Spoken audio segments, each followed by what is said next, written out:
Good morning, good afternoon, good evening. Welcome to the Conference Board webcast on building an agile organization with lessons learned from MAR.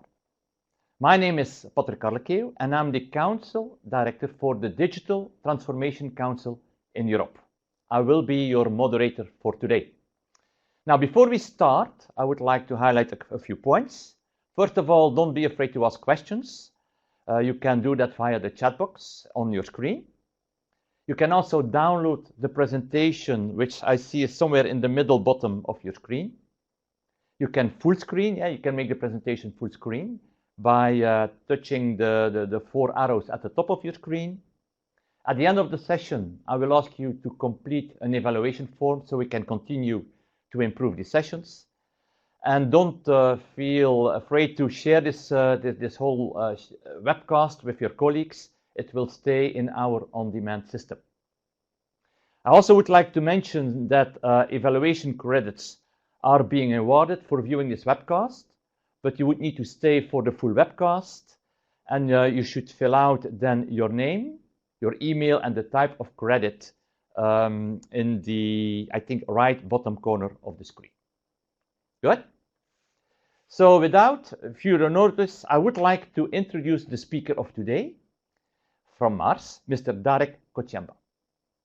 Now, in our Digital Transformation Council, we talk a lot more about the transformational aspects than the digital technology aspects. We talk about the digital ecosystems.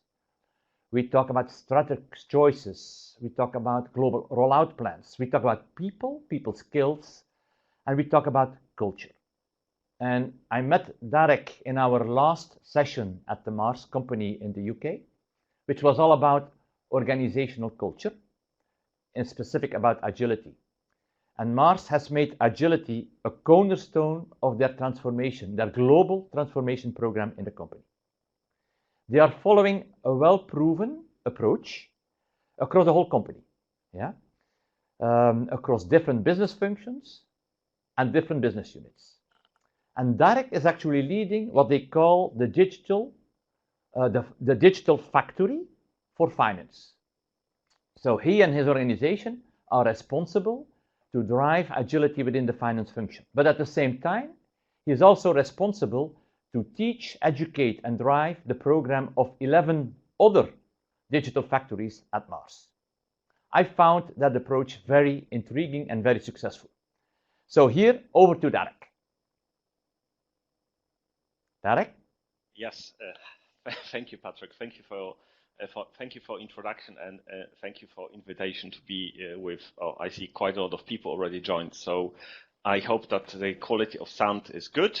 So as Patrick introduced myself, my name is Darek Kochemba. I do come from Mars, not the planet yet, but I do come from the company called Mars. Some of you may say, well, what is Mars? And I will explain in a minute. It's quite a large organization, and I've been with Mars for 15 years. And all those years, I progressed from local roles all the way through regional and global roles. And today, what I will share with you is what does it mean actually to build agile culture, and what are the learnings for us that we've gathered over the course of the last 18 to 24 months. And it's a journey, and it will not be a course book. It will be from what we have learned, from what we have found is the enablers or the tipping point of making it happen. And hey, just so you know, we are still on a journey. It's not complete. And I was reading some stats recently from other companies. It took Microsoft 8 years. So if digital native company like Microsoft, they required 8 years, well, hopefully we can do it in 3 to 5. So we'll see how it goes. So I'll be navigating throughout the slides, and I know that Patrick will be moderating the questions. So what is Mars? Mars is the company name. Some of you may know, some of you might be really surprised knowing that Mars is one of the biggest CPG companies in the world. It's still a family-owned business. We have a 30+ billion revenue across the portfolio of products that we have. And we are split into like four businesses that we call segments.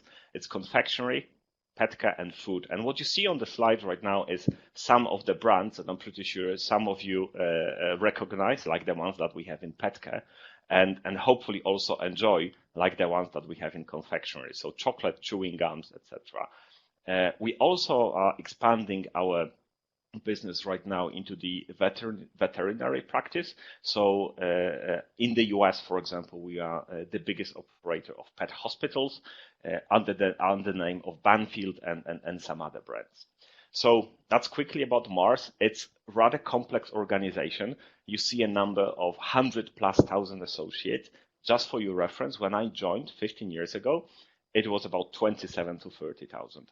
So we are growing very fast, and that creates a lot of challenges ahead of us. So why we had to change and what those changes mean? Well, we operate mainly in a CPG business, and this business is changing quite a lot. Yeah, you have new technologies coming in.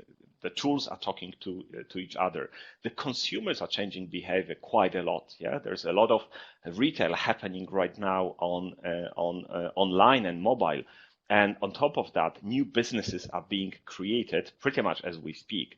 Historically, if you think about chocolate, you would have to invest quite a lot into manufacturing facility. Right now, we see startups popping up with having no brand, limited budget, no supply, and they disturb the business and we operate. So all of this, bring it together. That's a case for change for us, where we need to step change and refine the operating model that we have in the organization. And I'm really happy to say that finance is one of the leading functions for Mars, and I will share with you the story from finance. So what are our high-level objectives? One thing is that we want to step change and increase speed, and we have very aspirational target of to do it 100 times faster, driving 100 times bigger impact. Yeah, sometimes it will be less than 100, but aspiration is 100. We put consumer centricity at the top of what we do. Another piece is, what about data? Such a big organization as us, have we really been using the data that we have to make the step change? And the next, probably one of the most important topics, is how do we make decisions? I'm pretty sure that to those of you who come from large organizations, that some of you will face the challenges of making the decisions. I mean, can you make them fast? Can you empower associates or employees to make the decisions? I think it's a big topic in most of the organizations. And I put this picture from Dilbert because that talks a lot about Agile, or some myths about Agile. There is some thinking that Agile is only about software. Well, not really. But the next thing is about Agile is about doing things faster and doing things cheaper. Well, not really. I think it's one of those biggest myths that exist there.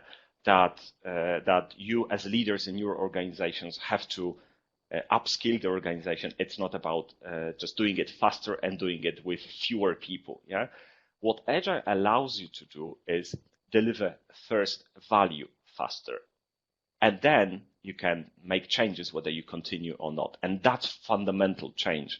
Rather than spending 12, 18 months on building and designing and creating endless PowerPoints, can you have a digital product, like in my case, on my team, can I have a digital product or prototype in 2 weeks? And that's the time frame that we are talking about. And then over 18 months, deliver the final product that our users or our consumers, they really value and that they need.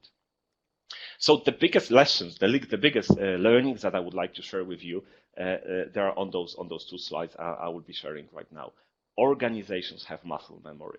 What it means is that whatever you say, whatever we do, whatever you do, you will always face the challenge of, come on, we've always done it this way. Okay, why change? What's the point? And it might be different words, but sooner or later, yes, I believe that you're gonna face it. The next piece is organizations. by default, the complex organizational structures that we know, the pyramid, reporting lines, etc. Those things by default do not make the organization agile. Anytime when we talk about leveraging resources from other teams, sooner or later you will face some challenges like, hey, who's going to pay for this? Hey, no, we have some other priorities. So the traditional organizations have not been built to be agile. I can speak from ours, of course, but it will be really interesting to hear from you and from your experience. Now, those key learnings, you can bring them together, and we shared in the intro to the call that we'll talk about 6 elements that I believe are fundamental to have in place, and that's something that you have to take care of to help your organization on your road to agility. And it is something that we are actually using in our organization and sharing among other digital teams. As Patrick mentioned, we have been one of the very first teams that implemented these ways of working. So I'm talking here from experience, less so from the books. And please let the questions flow if there is anything you would like me to deep dive or say more about this. So what are those capabilities? What are those elements of building Agile? 6 of them: capabilities, autonomy, cross-functionality, framework, scarcity, and how do you grow? And on the next couple of slides, what you will see, I put some key questions that I believe you should look at, you should consider, and ask yourself honestly, am I here? Or will I face those challenges in my organizations? So let's jump into it. So capabilities. Capabilities is about, do I have the right people in place? And it all starts with the leadership. It's probably one of, if not the most important topic. Number of times when we have faced leaders not accepting the agile ways of working is just mind-blowing. And it's not easy. That's why I say organizations have muscle memory. Number of times when I have heard, or my team has heard, and could you please send me PowerPoint about this? And that's coming from the leaders. I couldn't count it. It was happening all the time. And making this change when you say, you know what, but we're actually not working with PPT. If you'd like to know where we are, we have those, weekly or bi-weekly sprint reviews, which I will talk in a minute as well. Please come there and meet the team and let's talk about this. It was like, what? Where's my PPT? So leaders you as leaders, you are at the front line of making it happen. Yeah. And what questions you ask, that the organization will need to respond to that. Yeah. The next piece is about, like on this Dilbert slide, do people really understand what Agile is? Yeah. Agile is not about making things cheaper and making it faster. It's a whole mindset. Yeah. And that leads me to the next one.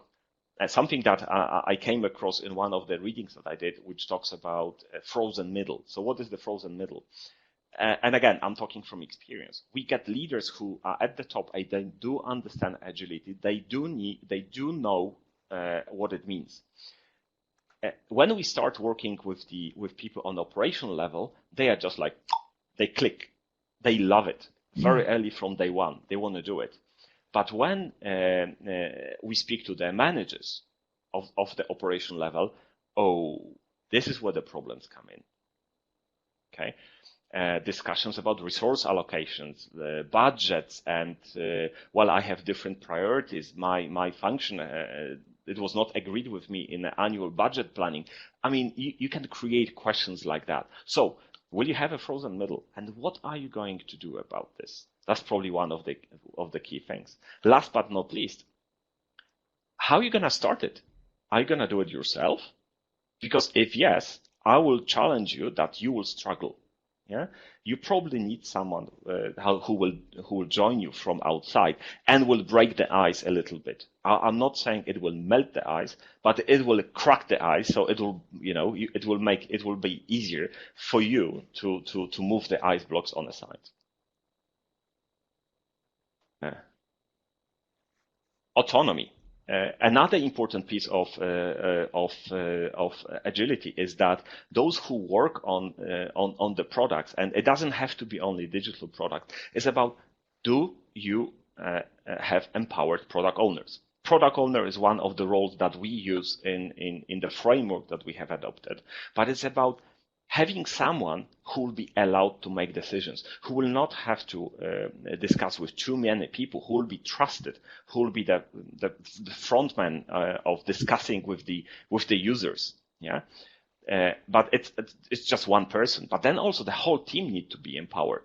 And there is this great analogy. Will you go to the team and say, "Hey, I want you to build a bridge that will be made out of wood," and etc., and you will give like a whole specification, so you're looking for execution team? Or will you say to the team and say, "Hey, we have to find a way how to efficiently move people from one side of the river to another?" And that framing the problem in the right way is very empowering. And the whole culture of agility is about allowing people to create, not telling them what to do, but allowing them to come up with solutions. It's very engaging and very powerful to the teams. Now, the next thing is how much of the MVP, so minimum viable product, you will accept. Traditional organizations, you would have like a long list of, 70, 100 points, what the product, etc., would have. And like you have it on the last picture, I'm okay with the user story as long as it has all the features.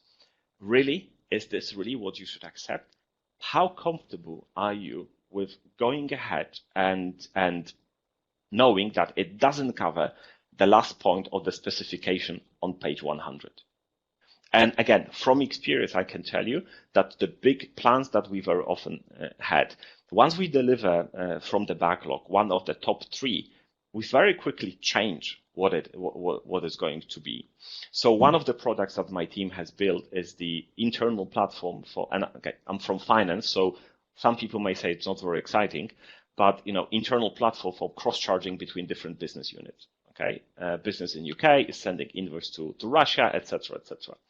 And when we started building that, we had like this great view of what this would be. 12 months later, it looks different. And it does different things. Guess what? Users are even happier than they were before.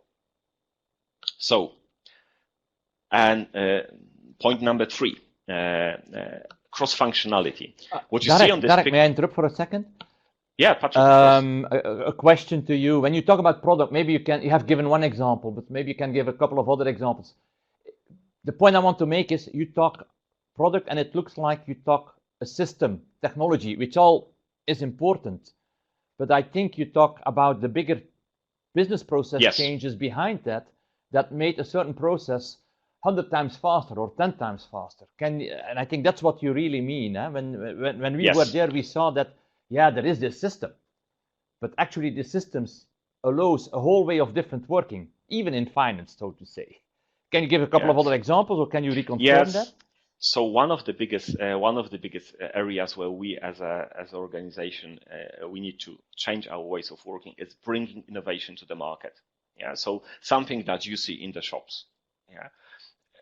Traditionally, this has been a very labor-intensive and a very lengthy process as well.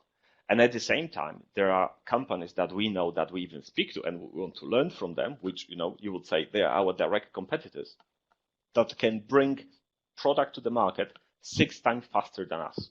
6 times. And that's for like organizations like ours is like, wow. They leverage data from consumers to the way that we don't. So it's still a process for us. So those learnings that we are adopting right now, they span across all of the organization. I do come from finance, but we have examples, very similar approach happening on the product side. We'll have exactly the same happening with the customers team. There is you have seen on the slide on one of the slides that there are 11 digital teams in Mars. I think it's changing all the time, and we have teams similar to mine which look at the customer. We have teams like that look at consumer. We have teams like that that look at our supply chain, and so on and so on. So products can be, the product as we call it, can be anything that we as a digital teams need to bring in. Very good. Does Thank it you. help, Patrick? Yeah, excellent. Where were we? On the next Okay. one. The next one. Cross-functionality. I just need to think where to start. Yes, okay. So the picture that you see on the screen, you can even see me on the left, in the left corner. What you see on this picture, it's actually a team that was pretty much at the same time working on 2 digital products. By the way, one of those products has never been used. So we've built it, no value, no regret, put it aside, stop it. Yeah, so that's another thing that you need to learn. But the question in here is, can you really build those teams? And I can tell you, we struggled a lot. Releasing resources from the marketing, releasing resources from sales, from finance, from different SAP teams, that felt like a nightmare. So how far can you stretch your organization to make it happen? And the next question is, can you really allow them to be 100% focused on this particular problem that you've asked them to solve? Multitasking that we do in most of the organization is the killer of productivity. And it's of course a question, how do you set up your team? And there is this very popular topic that is being shared in the Agile community, that historically organizations have been very built around specialists. So you have people that know the area very deep and are experts in that. When you look into agility and you talk about cross-functionality, you're in a much better place when people have multiple skills that they can build on each other. So in that sense, you would have in the products that we build, you would have, someone who has SAP expertise, but will also know some other areas, and they can help with each other. They can inspire each other when they work on those products. And I see lights coming down in my room. This is interesting. Apologies. Cross-functionality, very important, and also how will you allow them to start together? Okay. Sorry, where's the slide? What is the framework you're going to use? Agility is not about no framework at all. Agility is nothing about, let me do what I want. I know better. You can go and see what you can go and look at for Agile Manifesto and the principles of Agile Manifesto. But again, in the big organizations, I think it's very helpful to have some sort of a framework. So what have we done? We have chosen Scrum as our as the framework. There are different things you could apply. We chose for Scrum based on the learnings from the partners with whom we have worked. And the next piece, especially for when you have remote teams, we have teams spreading all over from Asia all the way to US, so pretty much all possible time zones. What are the tools? What is the workspace that you will create for the teams to use? And I mentioned here 2 of the brands that we started to use was Trello, and most recently we have moved into Jira, that right now is being adopted throughout of the organization. So I mean, it's simple things like Jira, which are removing the flood of emails coming back and forth, and no slides, and generating reports. It really helps. The team can focus on what is expected from them. So I really encourage you to pick your framework consciously, because that will help you to navigate and gives you some context, and helps you to set up expectations with organization, what it means to be a product owner, what it means to be a team member, and what it means to be a Scrum Master, or what are the events and how the team should work. Things like sprint reviews and so on and so on, Scrum, daily Scrums, etc. That's the framework. It's ready to be used.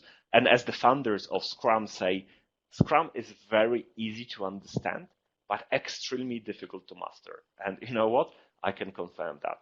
It takes a lot of effort to make it happen. Tarek, And again, Patrick, just coming back on this one, because you could think that many of these things are it's agility, Scrum, Agile frameworks. That's an IT stuff, right? The technology, ICT stuff. But what I've seen, and I would like to go a bit further on this one, is that no, it's for everybody. It's probably what when I was young, this was called like a Six Sigma, was for the company. Yeah, you could apply that to many departments in the company. So, are you saying that at Mars you see Scrum as a methodology that you would drive across for everybody, or for at least people who are involved in process redesign, going to market, sales, marketeers? Probably we're not there, Patrick, Okay. if I'm really honest. If you ask me, is it something that applies to other areas than digital product? 100%. And we have examples already where some teams adopt agile principles to their daily work. Okay, so they are not actually building something, but they bring some of the agile methods into how they work. Yeah, so that's one thing. I talked earlier on about how do we make a product faster. Recently, we have brought a new product to India. One of the new business ventures that we explore, which is in the human nutritional side of business, and lots of learnings from that team on how to drive this, how to bring the product to the market faster. And tools like I mentioned in here are I would say it's like the backbone, the spine of making it happen. Thank you. I think this is very controversial, might be to some of you. Scarcity. What you see in here is traditional waterfall methodology, and hey, I'm not saying waterfall does not work. I believe agile and waterfall can coexist. There are times where you need waterfall. There are times when you better with agile. In traditional waterfall methodology, there's only one thing that was always fixed.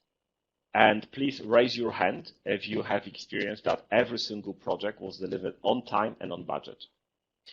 I don't have that experience, but I know that was all what we always had fixed used to be scope. We need to deliver X, Y, and Z.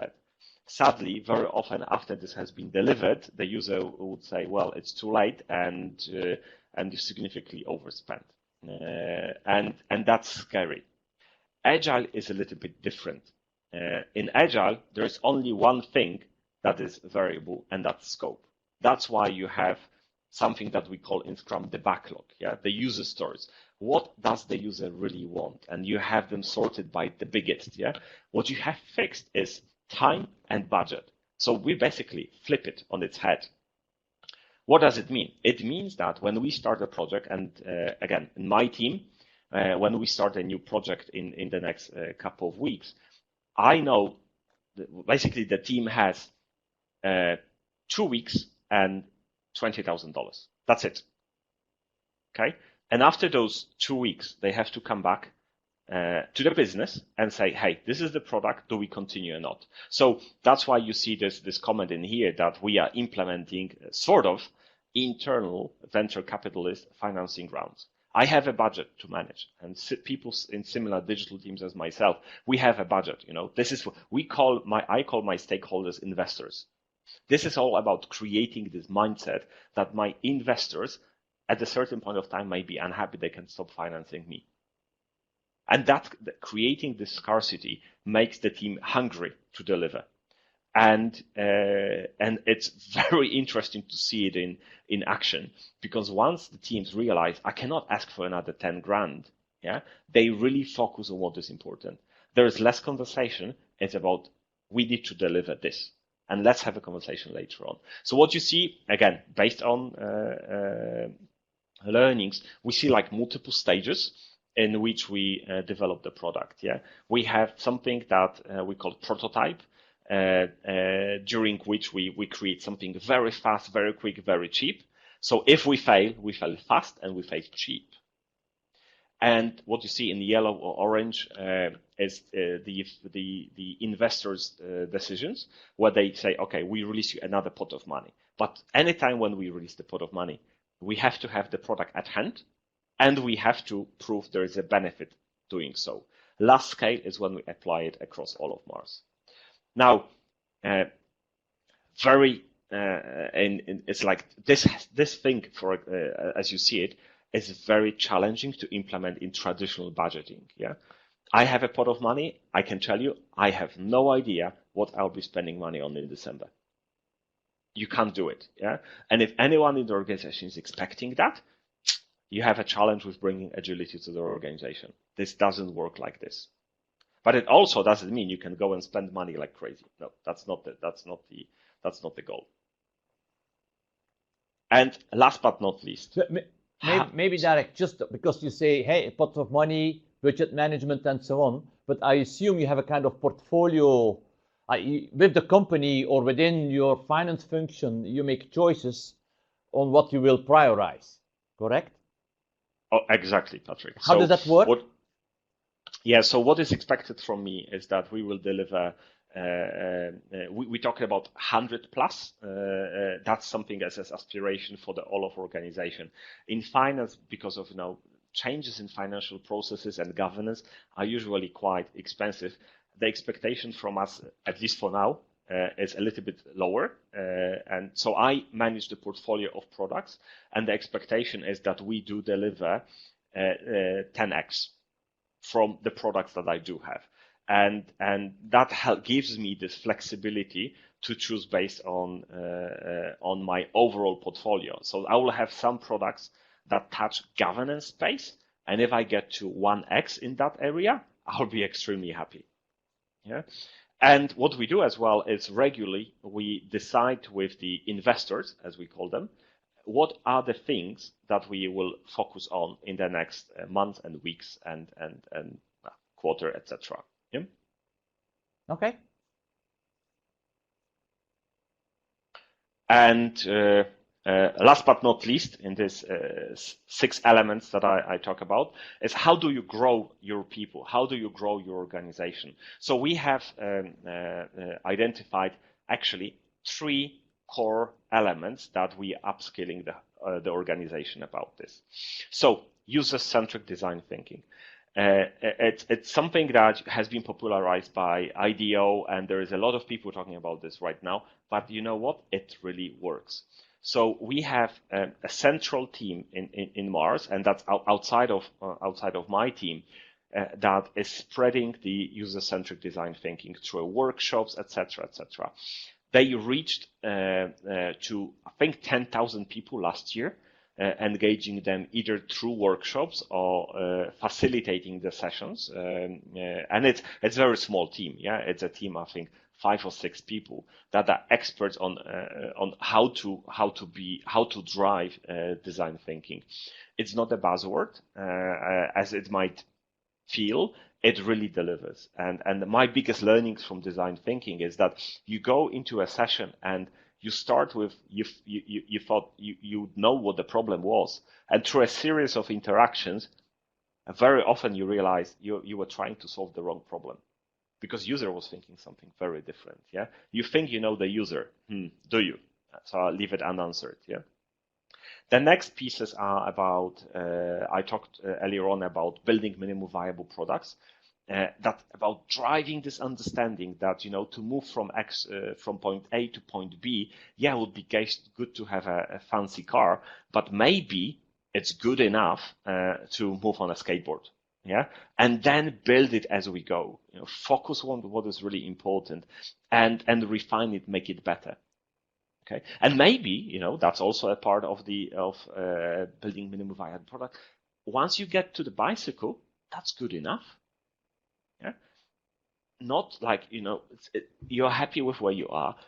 The best the consumer, the customer, however you define it, is happy with where you are. Maybe this is where you stop. Yeah, not like, oh, I've designed this thing 6 months ago. It's a list of 100 requirements. If it's not there, it's not. I don't deploy. Yeah, and also, how will you be comfortable releasing something that will have only one feature working?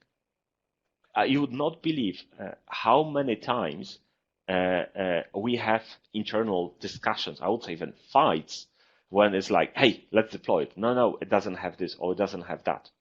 Also, on the product side, when we say, hey, the pack is not ready, the colors are not ready, and it's like, hey, has the consumer really tested it? Have we seen how the consumer behaves in the shop? It's a big topic. And the last piece is how we actually do it. So how do we set up the teams? So as you see, Scrum teams. What are the roles in there? How do we bring them together?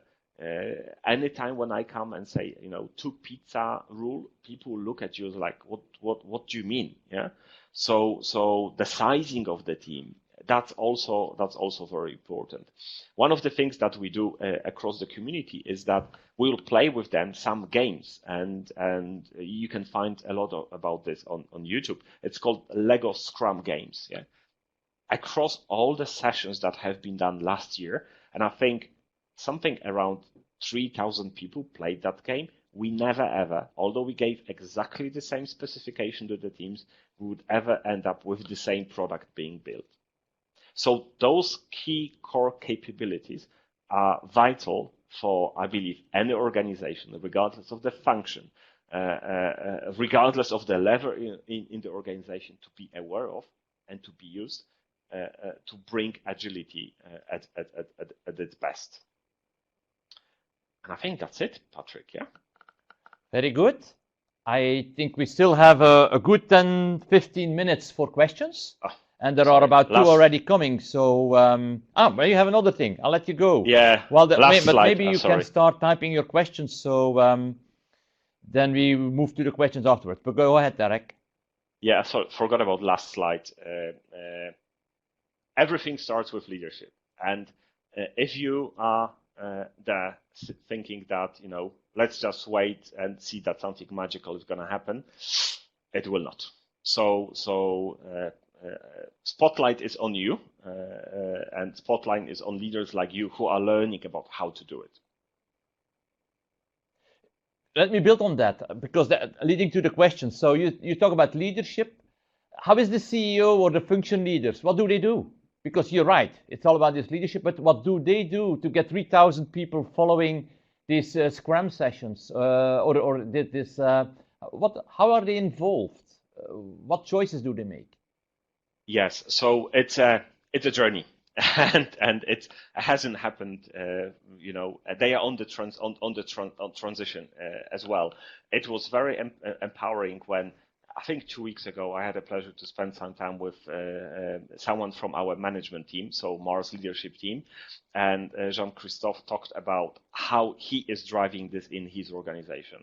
So things like how he's driving, the cross-functionality, and how he brings people from different parts of organization, but also how much resistance or how much this frozen middle he has to face and overcome. Yeah, it was mind-blowing. Things like my boss, the CFO of Mars Inc. Yeah, when getting them converted and not expecting the PPTs, that's a big thing. Believe me, I mean, people have muscle memory, organizations have muscle memory, and it's really challenging. So I cannot give you one recipe. I think you have to work with your leaders and convert them. Yeah, some of those. And some of those will be leading it. Like my previous boss, he was the one who just say he would be happy to stand in front of some of the resisting leaders and say, "Hey, you're not getting this. This is how we work," and it's tough. But they do it. They do it, yes. Let's go through the question list. I found already several interesting ones, but one that we haven't talked yet, which we also talked when we were at Mars, is the question is, how is the reward system? It's a question from Paulo.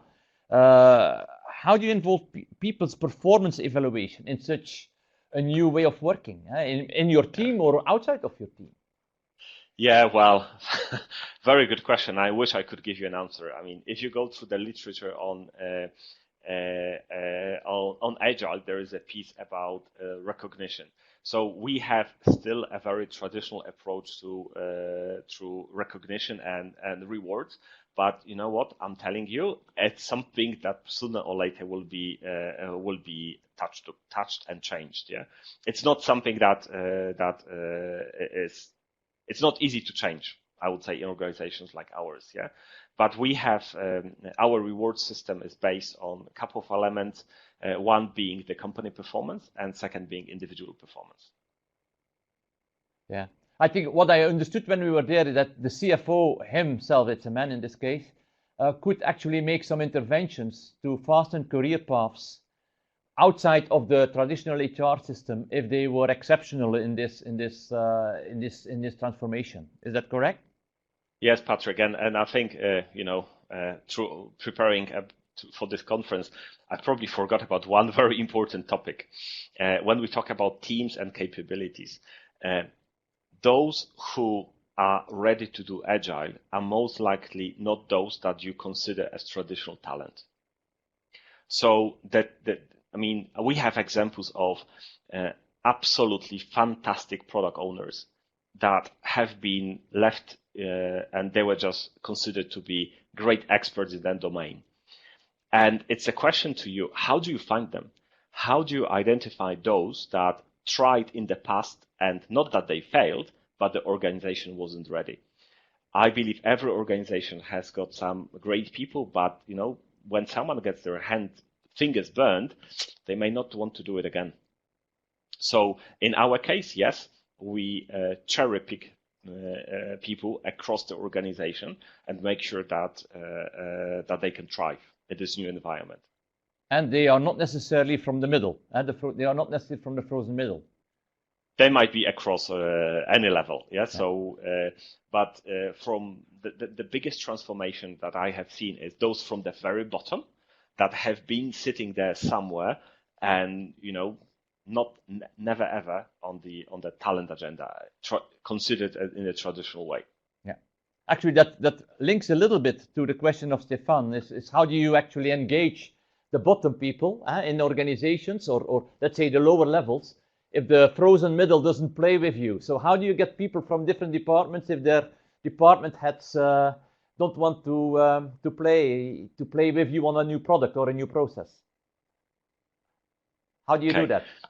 Is it being recorded? Because it is recorded, so I have to be careful. Because jokes aside, I think it's a number of ways. I mean, you will need to spend a significant amount of time on the frozen middle, if that's your choice, or you may ignore it, and that's also a choice. Remember that we choose different paths.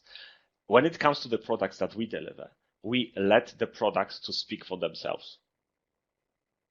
Yeah, there is this. I mean, I love one particular video that you can find on the YouTube, which is leadership lessons from a naked guy. And however crazy the title may sound, it talks about finding the very first follower. So again, I speak about my team and digital products we deliver. We will focus on someone that that is called early adopter. How can I make them excited, learn from them, so I can make the product even better? Doesn't have to be all of Mars. Yeah, all of Mars is our goal, but it's not like you build something, you do it to all of Mars. And it's interesting to see when the operational level jumps on the wagon. Then what happens is that the frozen middle also converts. Takes more time, but they do. Okay. I'm looking at another question here. I think it's also one that is quite traditional. I make a little variation from the question which is on the screen. You're not from IT, yeah? You deliver products that change the way finance work, and you have people like you in all other departments or business units. How does IT play? Are they agile? Are they playing with you? What's their role versus HR, versus finance, versus a business unit in that case? How does that work at Mars?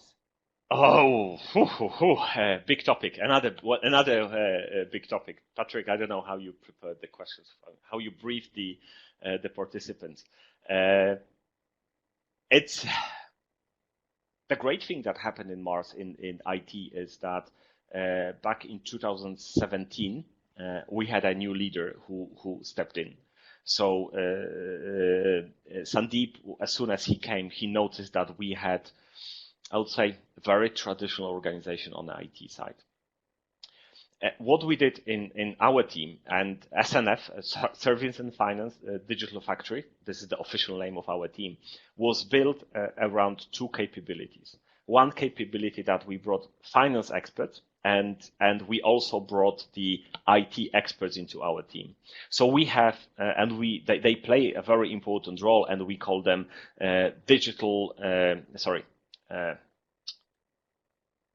IT navigators, apologies, yeah? And they are the ones that help us to navigate across the complexities of our IS function. So, and I think it's even more important, even our team is very cross-functional, yeah? So our small team, and my team is very small because it's only 8 people right now, yeah?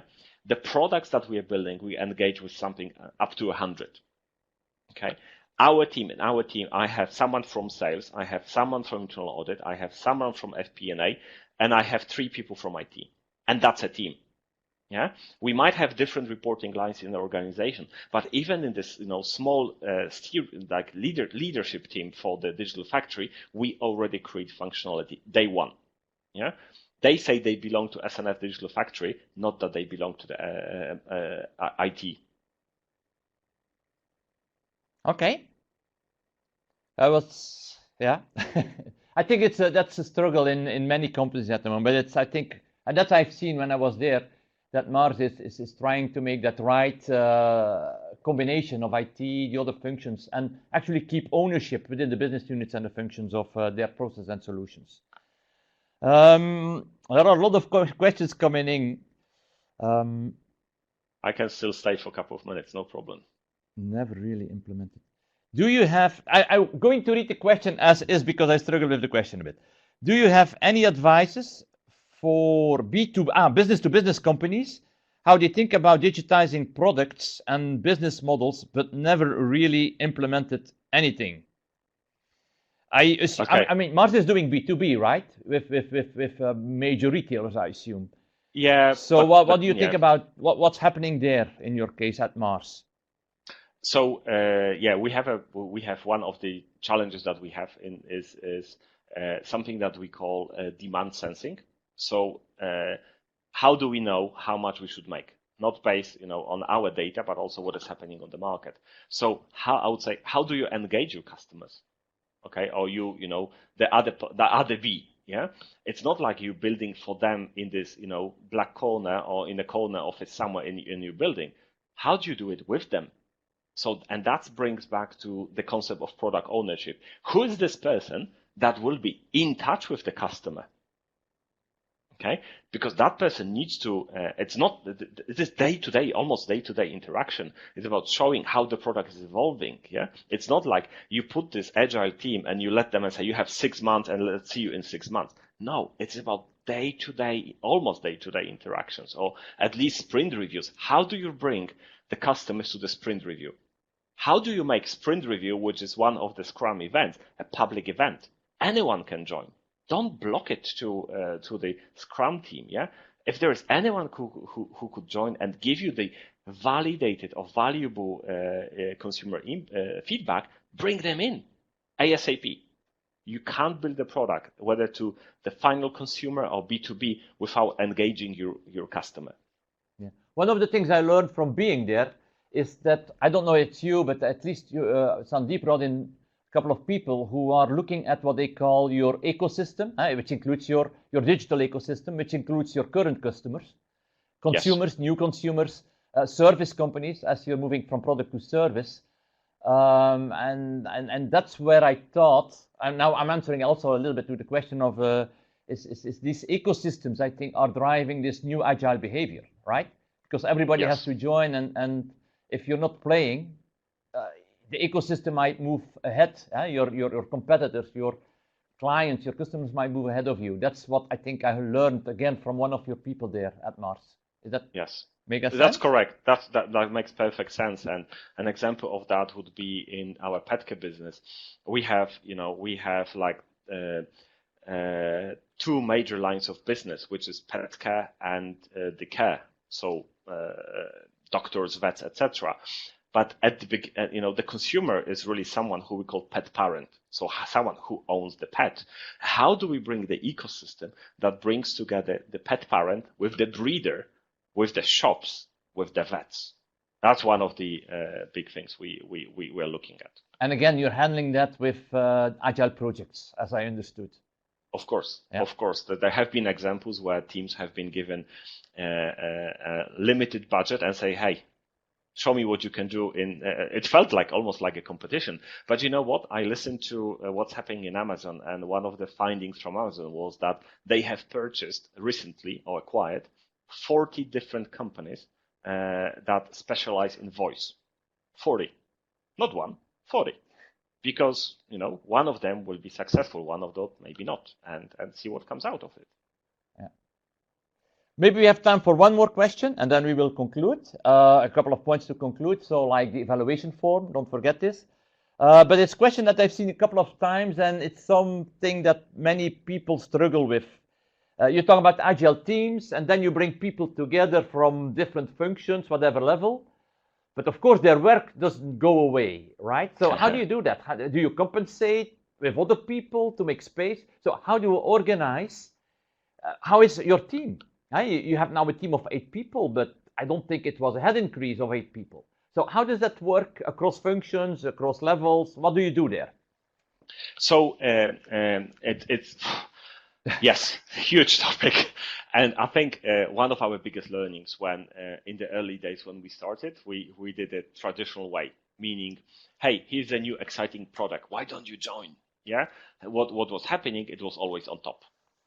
Yep. And when we have on top, people have certain capacity. You can have them super excited, but they also have families, they have their pets, they have their passions, and that makes them totally, they can do it for a week, for a month, depending on the person, but sooner or later they just burned out.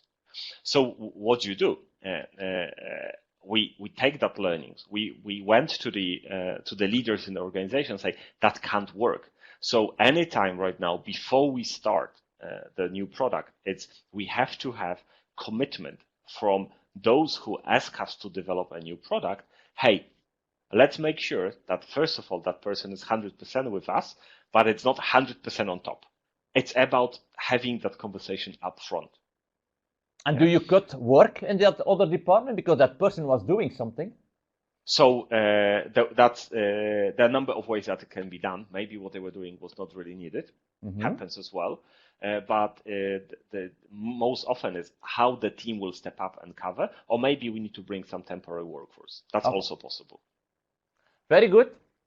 Thank you very, very much. I think there were a couple of other questions, but we look at that after the session and we will answer that by email.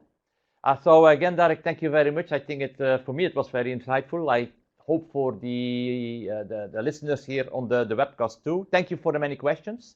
I have a couple of final remarks.